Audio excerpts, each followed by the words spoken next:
өз каналында өз сұхбат беріп отқан мен ғана емес шығар, міне. Ахмет ұлт ұстазы, Оян қазақ сияқты киноларды қазақшадан арабшаға аударып, сол араб елдеріне, арабшаны түсінетін адамдарға жеткізіп жатырмыз деп бір сөзіңіз айтып қалдыңыз да? Өз-өзіме көңілім толмады негізі. Сол 10 жылда не бітірдің дегенге келетін сұрақ сондай болып тұрса, біздің енді ұстаздың мақтанатыны шәкірті ғой.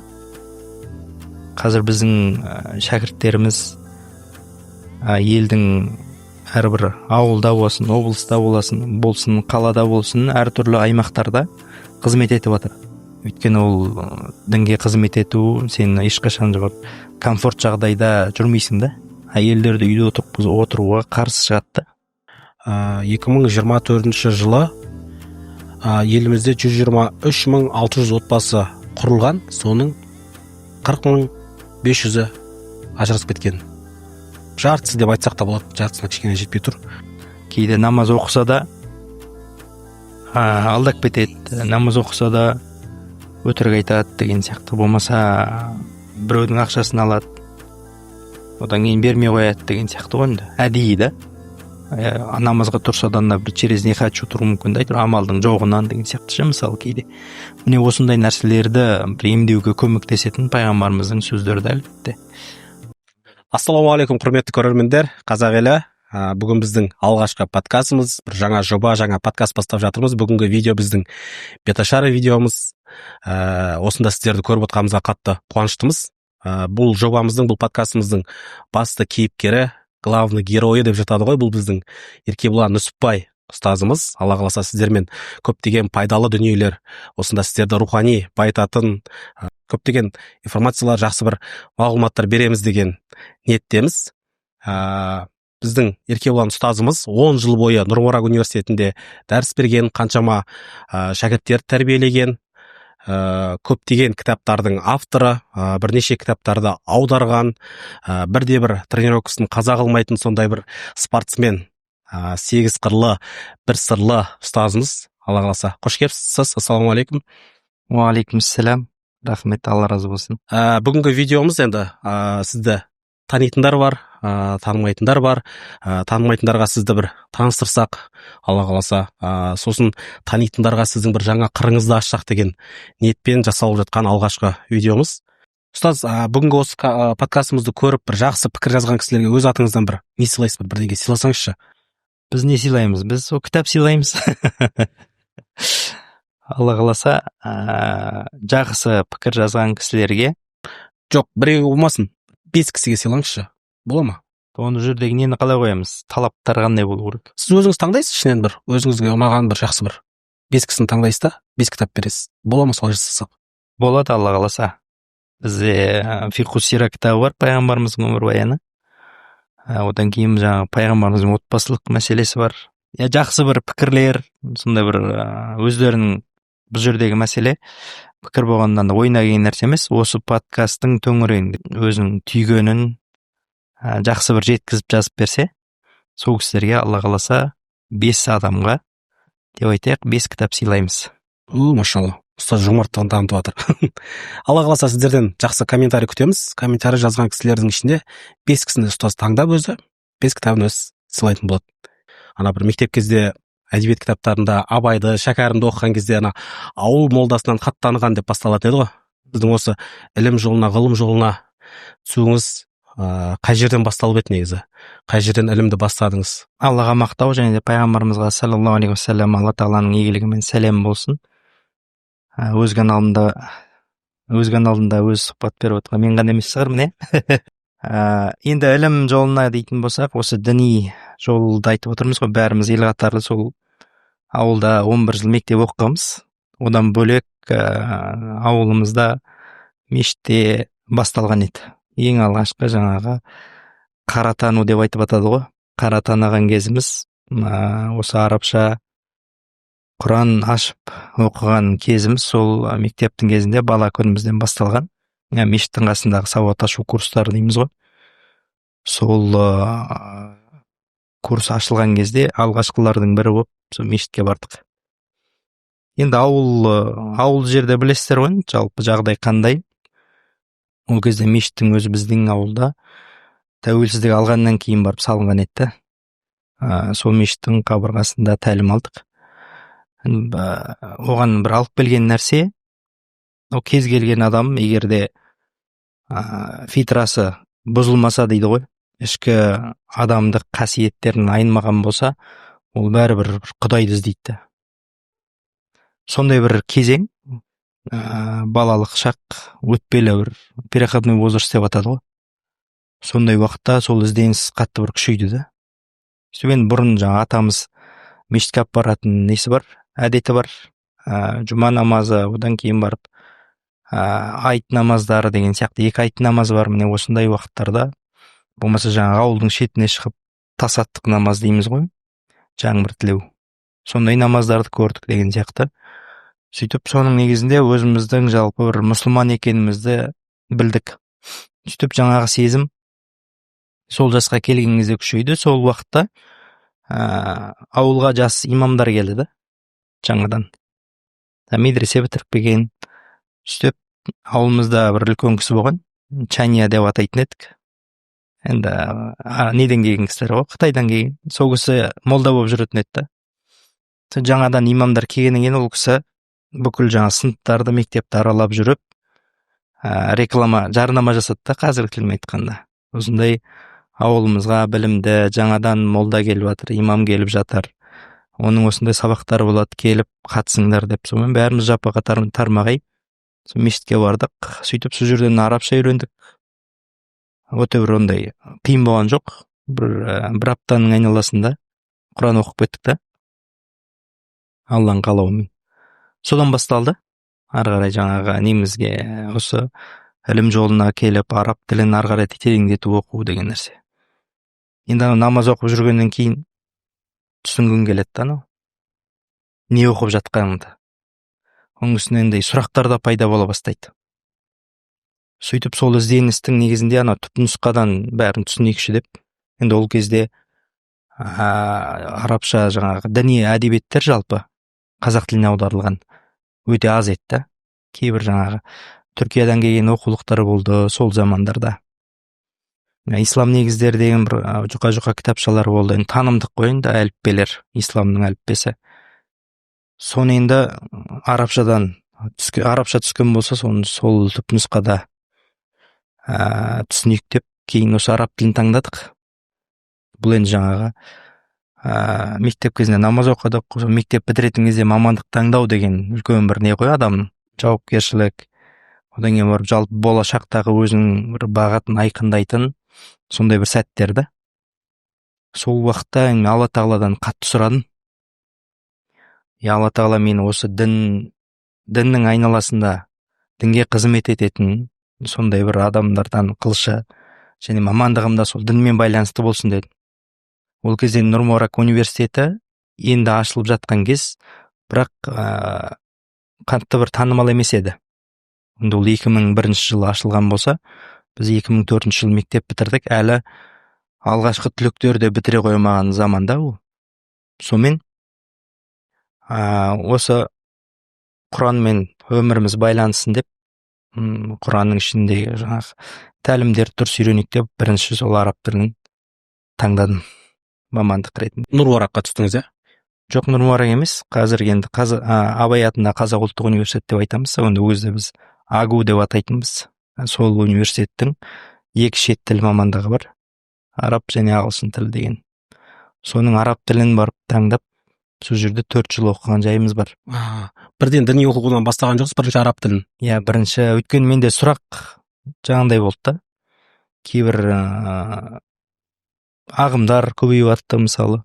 Солардың қайсысы ақ пен қараны бір ажырату үшін біреу былай түсіндіреді, екіншісі келіп былай түсіндіреді бір нәрсені да. Бұның қайсысы дұрыс деп сол түпнұсқаға керек деп. Араб тілін білмесең, енді араб тілі кілт болып тұр ғой енді оның. Сол кілтті бірінші алып алайықшы деп,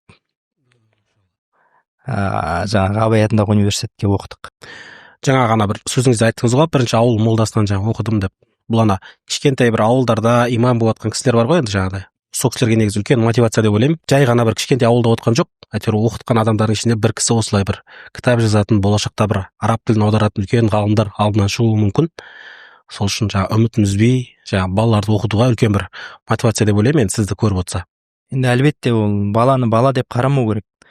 Оған бір үлкен тұлға ретінде қарым-қатынас жасау керек та, болашағында осындай мысалы кезіндегі Константинопольді алған Мұхаммед Фатихтың өзі қандай тәрбиеден өткен деймін да. Сен осыны жаңағы азат ететін пайғамбар өзінің хадисінде мақтаған қолбасшы сен боласың деген сияқты кішкентай кезінен сонымен өскен. Сондықтан ол ауыл бола ма, қала бола ма, мешітке келіп жатқан әрбір жаңағыдай балаға осындай бір немен қарайтын болса, біз енді сол сауат ашу курстарының жемісі болып тұрмыз ғой қазір. Енді сіздің араб тілінен аударған бір кітаптарыңызды білем, бірақ өткенде бір сөзіңізде айтып қалдыңыз, енді араб тілінен аударып былай діни білімді Қазақстанға жеткізіп жатқаныңыздан бөлек, қазақтың жаңағыдай Ахмет ұлт ұстазы, Оян қазақ сияқты киноларды қазақшадан арабшаға аударып, сол араб елдеріне, арабшаны түсінетін адамдарға жеткізіп жатырмыз деп бір сөзіңіз айтып қалдыңыз да. Енді қазақтың тарихын былай айтқан кезде арабтарға таныстырып жатырмыз. Енді қазір сөз бар ғой, арабтың тарихын оқып жүрсіңдер деген. Не только арабшаны білу арқылы қазақтың тарихын арабтарға да таныстырып жатырмын деп өткенде бір айтып қалып едіңіз. Әлбетте, енді ол араб елдері, енді жалпы қазір жаһандану заманы ғой. Мәдениеттердің бір ары бері өзара бір тоғысып, түйісіп жатқан жерлер өте көп. Соның бірі жаңа араб елдері. Бұл Кувейттен басталған негізінде жоба. Әртүрлі елдер жаңа қаржыландырады деген сияқты. Сол Нұрплей деген өздерінің платформасы бар. Ол жерде арабша фильмдер, көбінесе мұсылман халықтар бар ғой, қазақ, өзбек деген сияқты. Солардың бір мәдениетімен, тарихымен танысу мақсатында араб қоғамын осындай бір басқа да мұсылман елдері бар деп таныстыру үшін сондай бір жобаны қолға алған екен да, Нұрплей деген несі бар. Сол платформаға жүктеп салды. Оның ішінде олар біздің елден сатып алады, Қазақ ұлттық несінен, телерадио корпорациясынан сатып алады да, біздерге сол тапсырыспен аударды өздерше. Университеттегі ұстаздарымыз бар, бұрын араласатын, Қазақстанда жұмыс істеген ғой енді. Сол кісілер арқылы шыққанда, сөйтіп тапсырыс түсті. Оның ішінде жаңағы Ахмет ұлт ұстазы бар, Міржақып бар, Кейкі Батыр бар, одан кейін барып Орбұлақ шайқасы деген сияқты, одан Әл-Фарабидің фильмі бар деген сияқты. Міне осының барлығын арабшаға аудардық та. Яғни бір жақты ғана болып жатқан жоқ қой бұл жерде. Арабшадан ғана аударып жатқан жоқпыз, керісінше қазақ тіліндегі жаңағындай мәліметтерді де біз арабтарға таныстырып жатырмыз да, Алланың қалауымен. Одан кейін жаңа неде Агуде оқыдым деп айтып қалдыңыз. Одан кейінгі жаңа ілім жолына, жаңа дін жолына қалай түстіңіз? Одан кейін қай университетте оқыдыңыз? Енді Абай атындағы университетте оқығаннан кейін бітіретін кез 4-ші курс оқып жатқанбыз. Сол кезде біз нені білдік. Өз-өзіме көңілім толмады негізі. Тағы да бір үйренетін нәрселер көп деген сияқты. Ары қарай тағы жетілдіруім керек бұл араб тілін деп. Сонымен Мысыр мен Қазақстанның арасында студент алмасу бағдарламасы бар. Қазір істей ме білмеймін бұл бағдарлама. Сол жерге тапсырдық біз. Сөйтіп тапсырып, грантқа түстік. Сонымен 1 жылдық, о жерде 1 жылдық бар, одан кейін бар 4 жылдық бар. Магистратура оқыса да болады, докторантура оқыса да болады, мүмкіндіктер бар да. Сол жақтағы Мысырдағы Каир университетіне, Каир қаласында Каир университетіне түстік. Сөйтіп 1 жылдықты таңдадым мен. Практика ғой, араб тілін үйренгеннен кейін енді сол қоғамға барып, тілдік орта ғой, сол жерден ары қарай жетілдіру мақсатында сол университетте 1 жыл тәлім алдық. Араб тілін оқыдық бұл жерде де.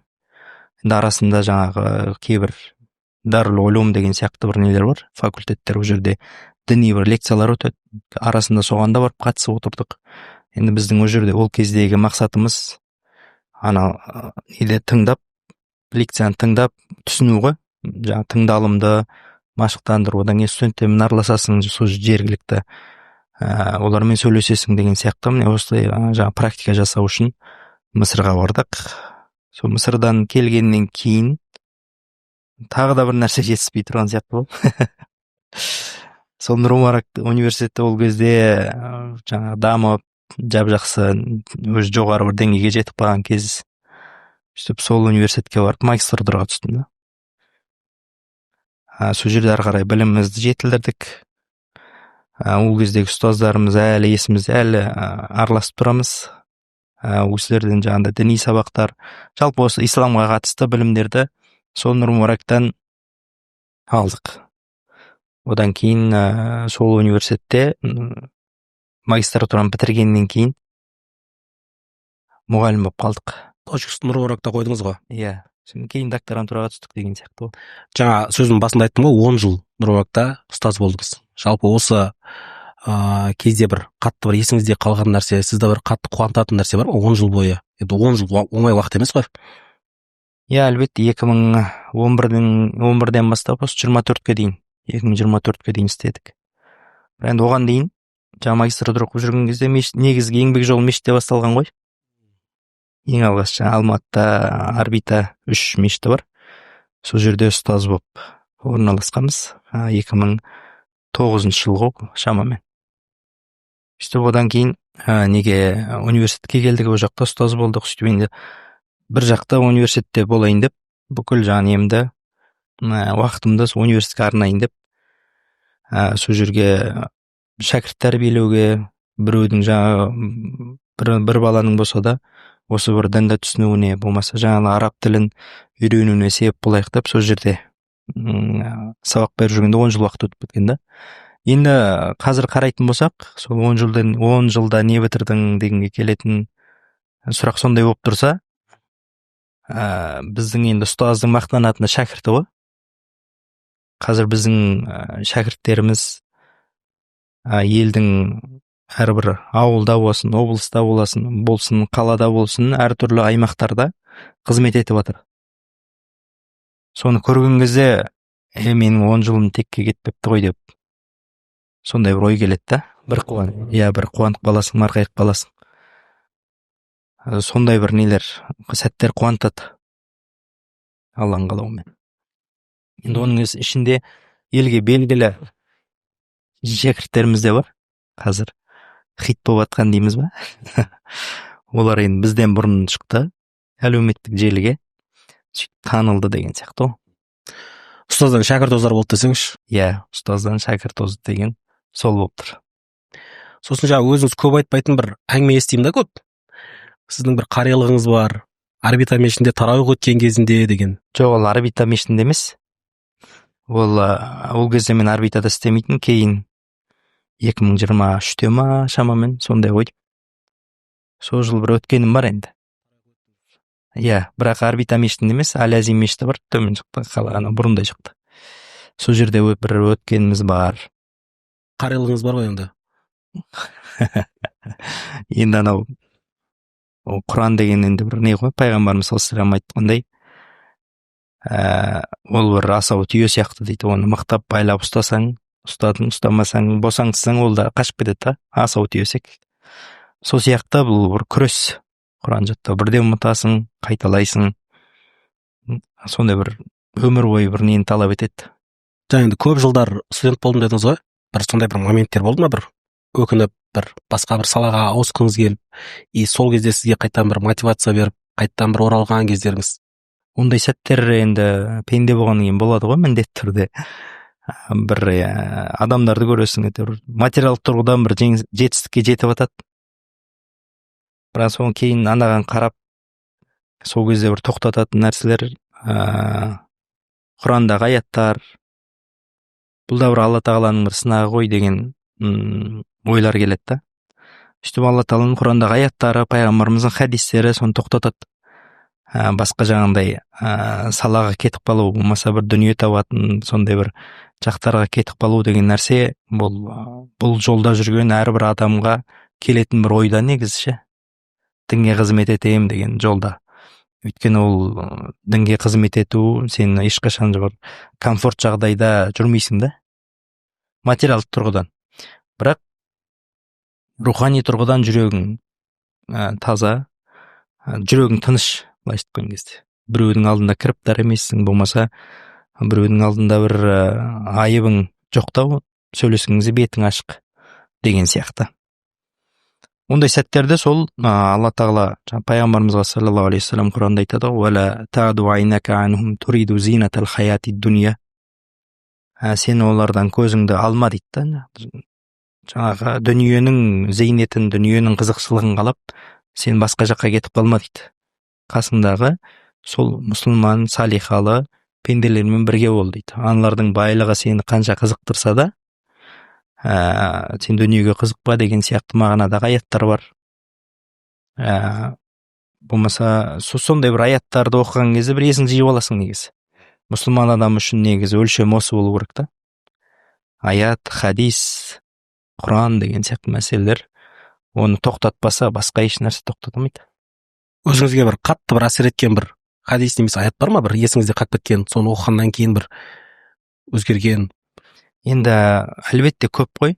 Әрбір Құранның әрбір аяты немесе пайғамбарымыздың әрбір айтқан сөзі ол әсер етеді. Бірақ қандай, неге байланысты бұл? Ситуацияға байланысты, өмірлік жағдайларға байланысты. Енді бір жалпы бір немен айтатын болсақ, жалпы мағынада айтатын болсақ, бұл пайғамбарымыз саллаллаху алейхи вассалам мынандай бір хадис айтады. Енді бұны амал жасаған адам екі дүниенің бір бақытын табатын хадис та бұл.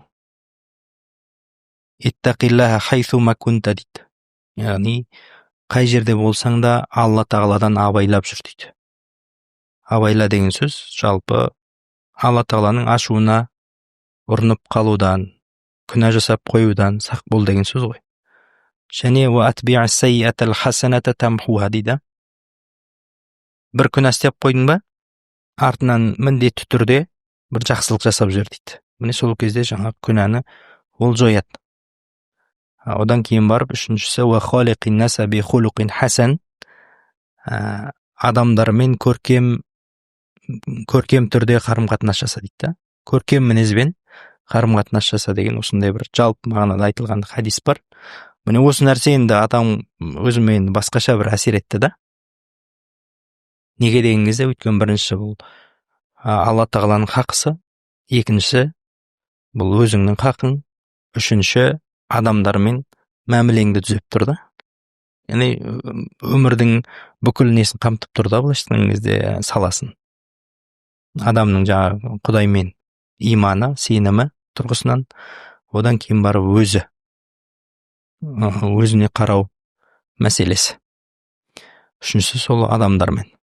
Сен пенде болғаннан кейін, қоғамда өмір сүргеннен кейін әртүрлі адамдармен араласамыз. Міне осы кезде қандай жағдайда болмасын, өзіңнің адамдық, мұсылмандық қалпыңды жоғалтып болмау деген нәрсеге қатты көмектеседі да бұл. Мен білуім бойынша сіз спортпен өте активно шұғылданасыз. Осы спорт өміріңізге негіз қалай кірді? Былай айтқан кезде енді имам деген кезде енді спортсмен адам елестемейді ғой.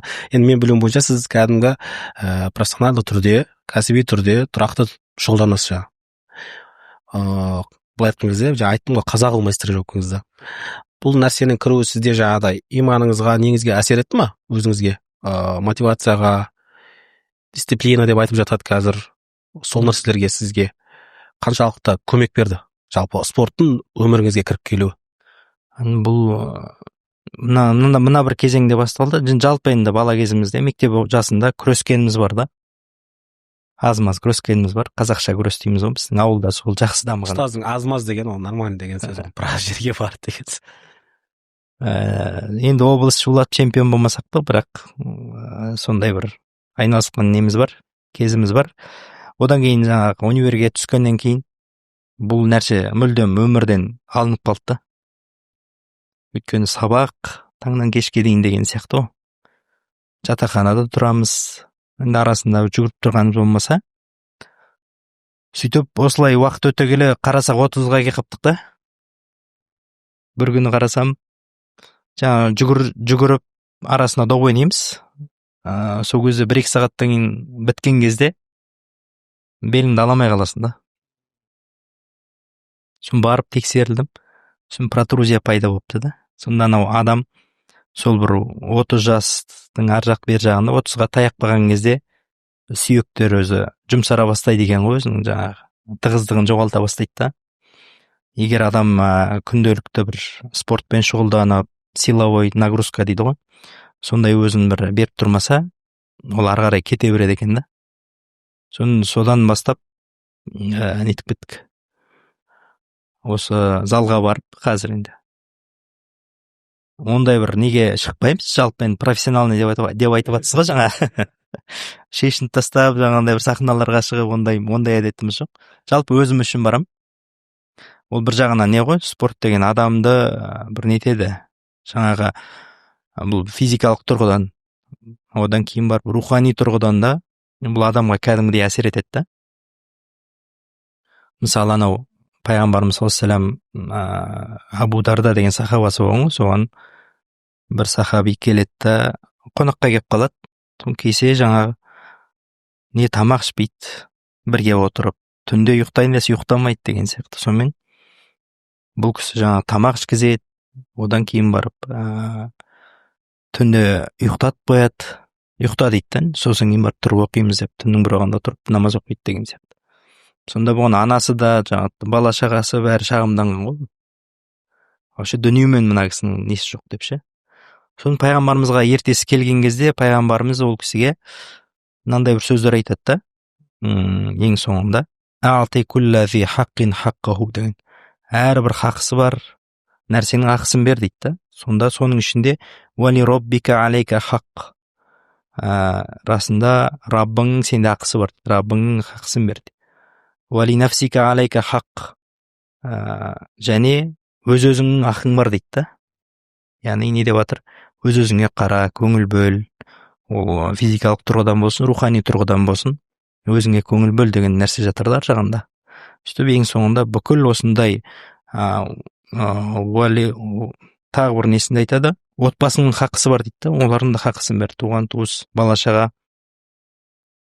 Яғни осы жерден туындайды адамның жағында өзіне де бір көңіл бөлу керек екендігі ше. Өйткені бұл дене Алла тағаланың берген бізге аманаты, және бір жағынан бұл жанның бір қайығы, көлігі сияқты да жанның. Көлік егер де ол дұрыс жүріп тұрған болса, ұзаққа дейін барады. Ал егер де оған көңіл бөлмейтін болса, қарамайтын болса, уақытылы май суын ауыстырмайтын болса, кетеді ғой бір күні бір жері. Сөйтеді да жаңа белгілі бір мақсатқа жарамай қалады. Болмаса тезірек бару керек болған жерлерге ол кешігіп барады деген сияқты ғой. Сондықтан Алла тағаланың бұл аманаты болғандықтан денсаулыққа да жаңағындай көңіл бөлу керек та. Көп адам ойлауы мүмкін, кейбір ол менің жаңағы залға барып спортпен шұғылдануым ол текке кетіп жатқан уақыт деп ойлап қалуы мүмкін да. Бұл да бір қате түсінік. Өйткені пайғамбарымыз саллаллаху алейхи ва саллям мына бір нәрсені айтады. Мына бір 3 нәрсе бұл бос нәрселердің қатарына жатпайды дейді. Соның ішінде біреуі 2 нысананың арасында жүру деген бар да. 2 нысананың арасында жүру, яғни машығу, жаттығу деген мәселе тұр да осы жерде. Содан әрбір адам ол жоқ дегенде спортпен айналыспадым деген күннің өзінде ол бір күніне бір жарты сағат 40 минут жүріп тұру керек негізінде. Қан жүргізіп бойына деген сияқты. Бірақ қазір бізде Құдайға шүкір мүмкіндіктер көп қой. 10 мың шақ деген бар, болмаса жаңа әрбір қалада немесе ауылда сондай спорт ашық алаңқайлар бар да. Воркаут алаңдары бар деген сияқты, сол жерге барып айналысса да болады. Енді әркім өзінің мүмкіндігіне қарай көңіл бөлу керек та. Ұстаз, енді сіздің жазған кітаптарыңызға қарай ауыстық, бізде маяқта тұр. Мынау тапсыр кітабы. Сіз өткенде бір сөйлескенде айтып едіңіз, Қазақстанда бүкіл Құранды аударған тәпсір жоқ деп. Әзірге бар, бірақ ол ықшамды түрі да. Жаңағы жай перевод секілді ғой. Құранның жай аудармасы секілді. Бұл жерде 30-шы пара, түсінген бойынша. Бұл 30 пара ғана, тек қана 30 параның өзі осындай бір том болып тұр да. 30 параның өзі осында қанша бет 400 беттен асады 400 бет. шамамен. Енді әркімнің несі бар да. Арабтарда мынандай бір сөз бар, дуа басматак дегенше. Бізде айтып атады ғой, түйе аунаған жерде түк қалады деп ше. Яғни біз бұл не үшін айтылған? Жалпы біз өмірге келгеннен кейін, өмірден өтіп кеткен соң, бір із қалу керек та артымызда. Біз суда кетіп бара жатқан қайық емеспіз ғой. Сондай бір ізіміз қалсын деп, өзіміз тәпсір жазбасақ та, бірақ осы халық, енді арабша біз өзіміз оқи береміз бұны. Мысал, түпнұсқада деймін да. Бірақ арабша танымайтын, арабша білмейтін қаншама мұсылман бар. Олардың құлшылығы бәрі осы Құранмен байланысты. Өзің оқып жүрген күнделікті Фатиха сүресінің мысалы тәпсірі. Оны білмесе, оның намаздың белгілі бір деңгейде оның ләззатын сезінуге де әсерін тигізу мүмкін да ол. Білмейтін болса, кері әсерін тигізеді. Білетін болса, онда нұр үстіне нұр болады да ол. Қазір ана сөзіңізді бөлдім. Көп сұрақ қойылады ғой. Иманым әлсіреп кетті, не істесем болады деген. Сол кісілерге осы кітапты оқуды кеңес бересіз ғой. Демек, мынаны оқыса, мағынасын көп түсінеді, иманның нығаюына көмектеседі деп айта аламыз ба, айта алмаймыз ба? Тәпсірді жалпы білуі, түсінуі ол иманым әлсіреп кетті деген кісілерге көмектеседі деп айта аламыз ба? Әлбетте көмектеседі. Біріншіден оның ниеті, ықыласы дұрыс болу керек, екінші түсінігі дұрыс болу керек та.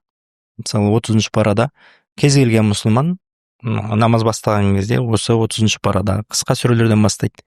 Ең алғашқы инна атайна кәл-кәусар деген сияқты. Болмаса құл хуаллаху ахад. Сонымен 10 жыл жүру мүмкін да бір адамдар. Оның иманы әлсіремейді, кімнің иманы әлсірейді. Соның әрдайым бұл Алла Тағала Құранда өзі айтқанда иннама яхшаллаха мин ибадихил улама. Анығында Алла Тағаланың құлдарының ішіндегі одан ең көбірек қорқатыны бұл ғалымдар дейді. Демек, тақуалық болсын, тағы басқа жақсы құндылықтар болсын, бұның барлығы осы үйренумен, оқумен, тоқумен келетін дүниеде. Сол себептен бұны кез келген мұсылман алып, оның ішіндегі бұның бір артықшылығы, бұл тәпсірдің маудуи деп айтамыз араб тілінде, ол тақырыптық тәпсір да.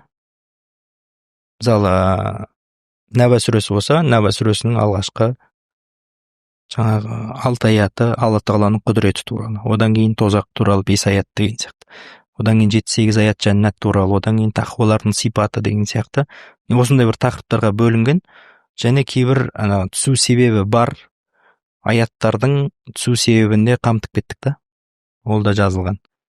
Бұл енді көп адам ойлауы мүмкін. Менің жазған кітабым деп ше, бұл аударма. Уахаба Мустафа Зухайли деген кісінің үлкен еңбегі бар, Тәфсир әл-Мунир деген. Бұл арабшада жалпы 15 том. 2 томы фихрис деп айтамыз, мазмұны. Қалған 15 том осы неге арналған. Соның біз соңғы томын аудардық қой.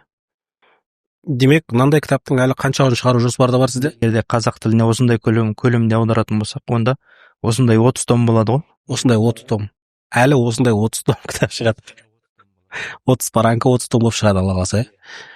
Бүгінгі біздің бастап атқан жобамыздың да мақсаттарының біреуі осы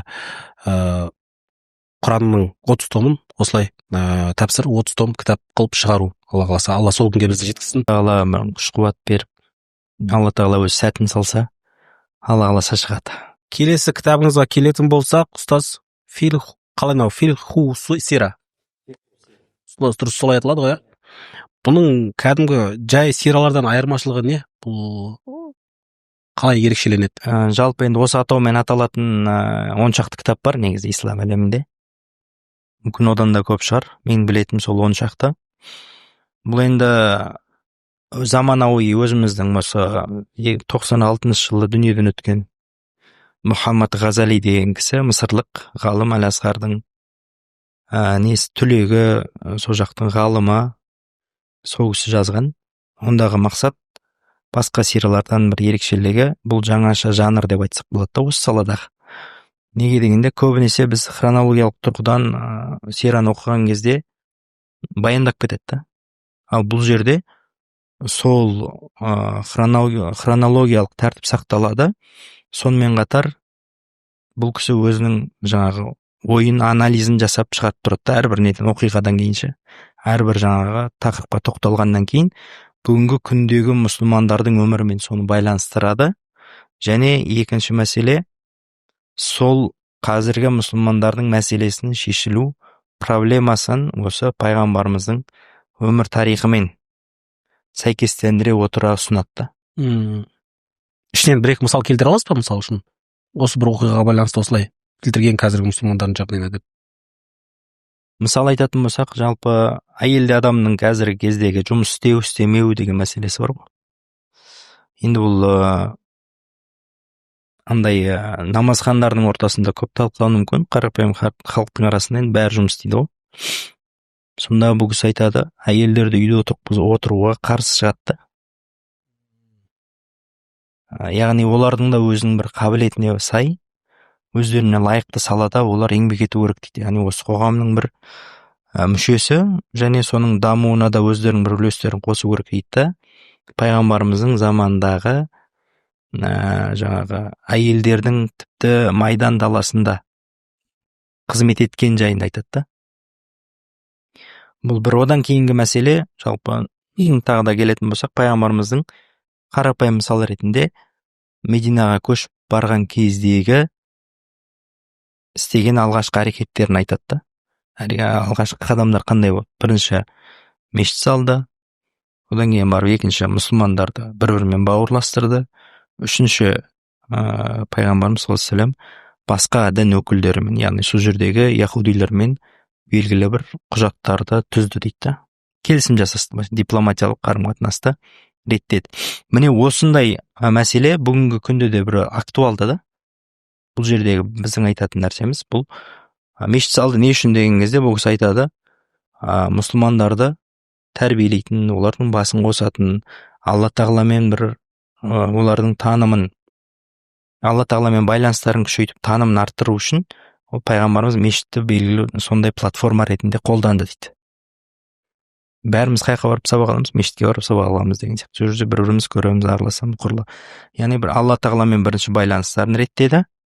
Екінші мәселе, өзара байланыстарын реттеді дейді, жаңағы мұхажир мен ансарларды бауырластыру арқылы.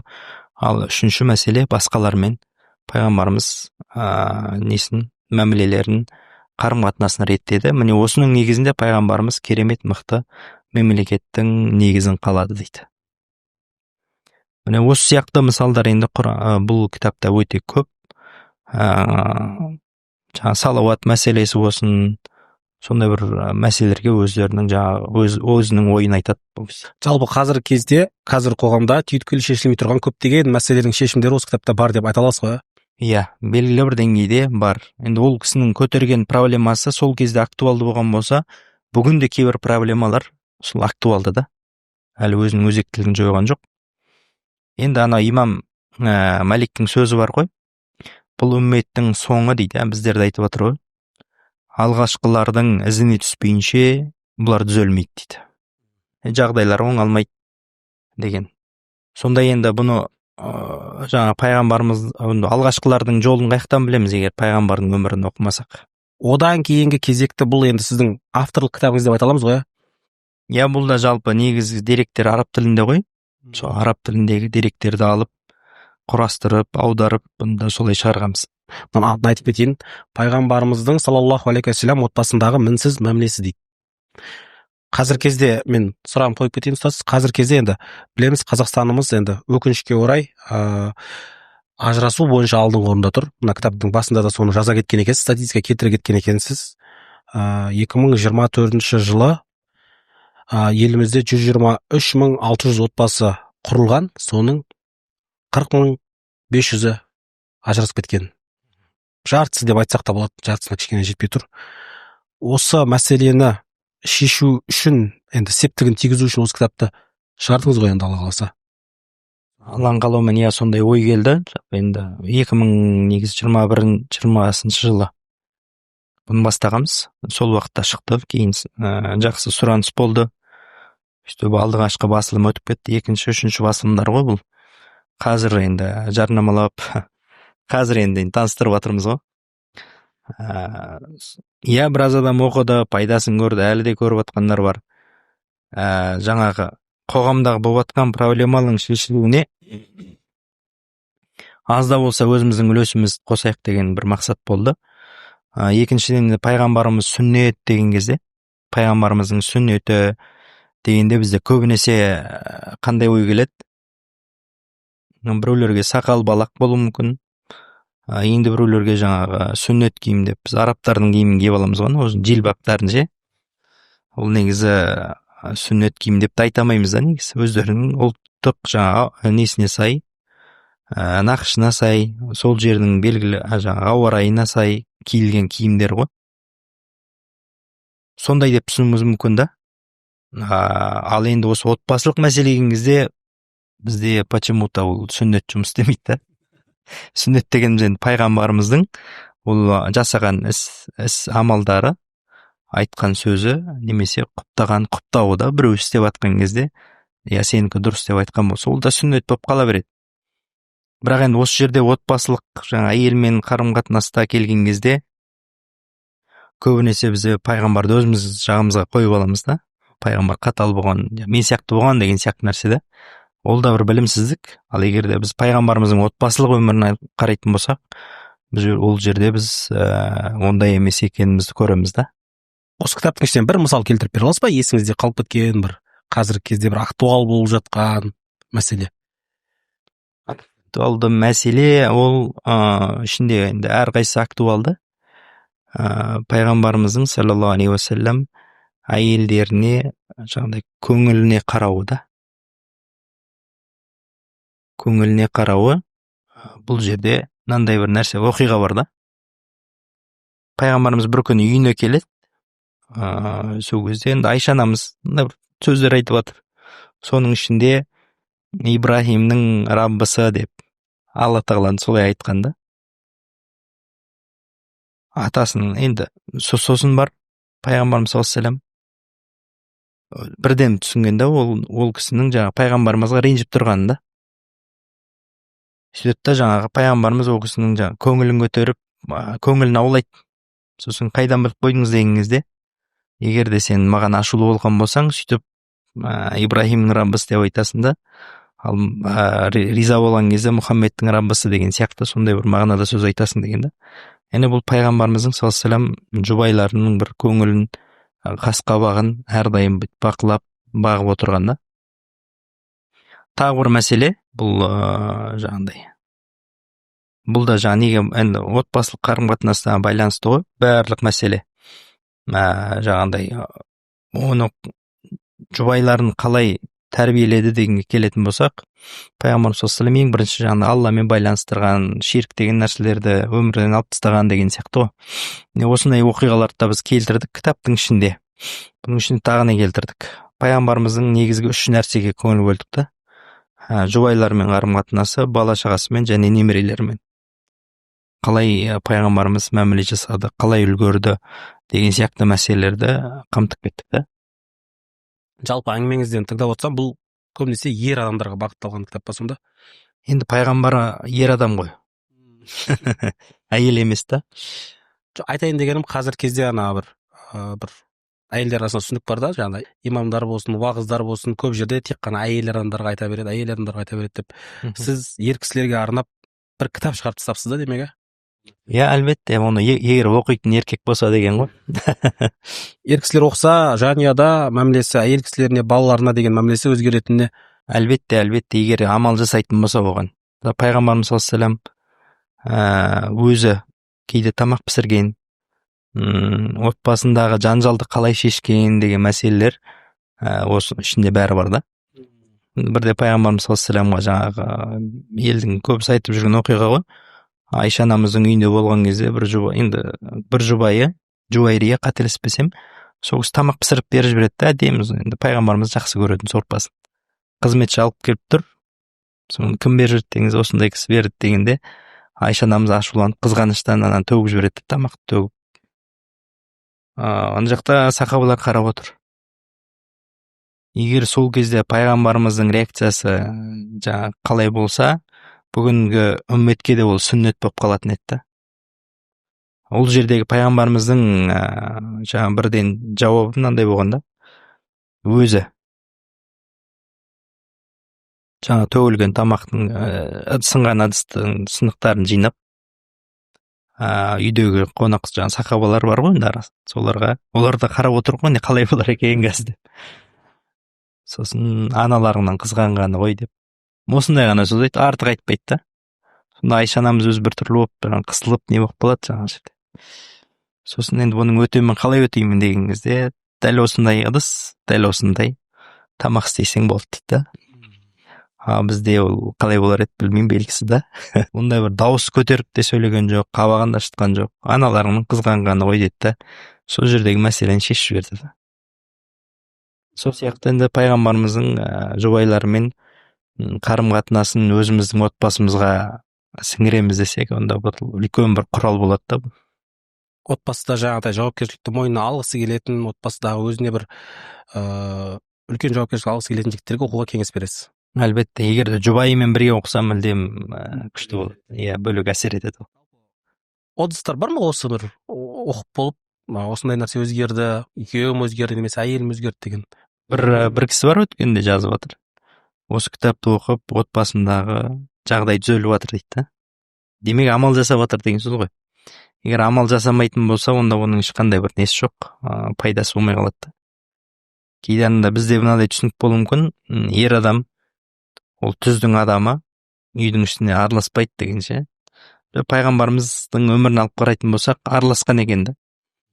Айша анамыздың жеткен бір риуаяттар бар, пайғамбарымыз өзі киімін өзі тігіп алатын еді дегенше. Жамап алады, тігіп алады, кетіп қалған жерлеріне, әйеліне қарап отырмайды деген сияқты. Кейде осындай жұмыстарда пайғамбар болса да, бүкіл үмметтің жауапкершілігі, бүкіл адамзаттың жауапкершілігі болып тұр ғой, ол кісінің мойнында. Уахи түсіп тұр. Одан басқа да мәселе көп қой енді. Бізде қазір бір 2-3 жерде жұмыс істесек, ер адамдар енді, ондай адамдар бар ғой. 2 жерде істейтін, 3 жерде жұмыс істейтін деген сияқты, отбасын қырып жібере сақтайды ғой.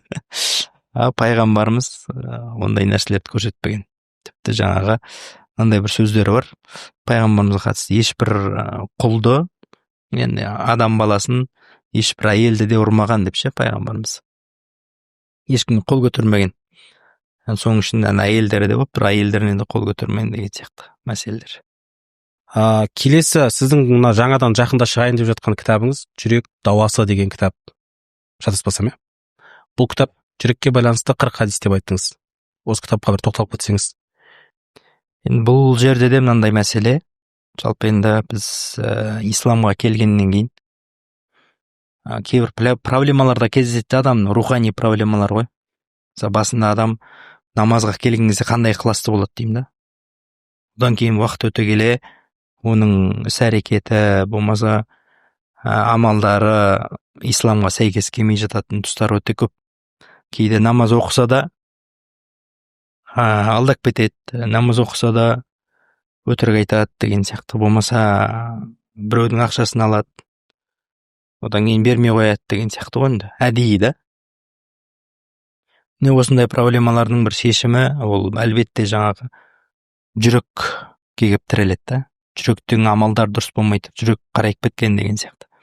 Өйткені жаңағы күнәлар бар, тағы басқа бар. Біз андай ислами қоғамда өмір сүрмегеннен кейін, ол тіпті енді періштелердің арасында жүрсе де, ол пенделігін істейді да бәрібір.